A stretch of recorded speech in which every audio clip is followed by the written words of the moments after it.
കേട്ടോ. ഇതേ ടയറിലെ കേട്ടോ, ടയർ ഭാഗത്ത് പിടിച്ചില്ലേ.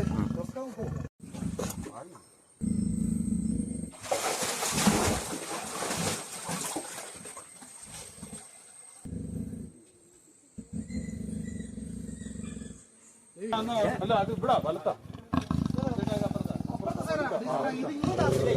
ഇങ്ങോട്ട് തള്ളിയാൽ മതി, അത് ദൂരം കേട്ടോ. അങ്ങനെയാണല്ലേ കൂടെ അങ്ങോട്ട് തള്ളണം. അങ്ങോട്ട് തള്ളിയാൽ അത് ദൂരം, അത് ദൂരം.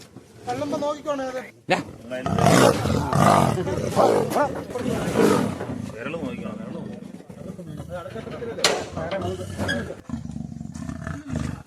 അവിടെ പൊക്കിയെത്തണോ ഇങ്ങോട്ട് ചെയ്യണം. അവിടെ അടുത്ത ഇത് തുറക്കാൻ പാടാ. ഇത് എടുത്ത് എടുക്കണം, ചുറ്റി എടുത്തിട്ട് അവിടെ അങ്ങോട്ട് പോകണം.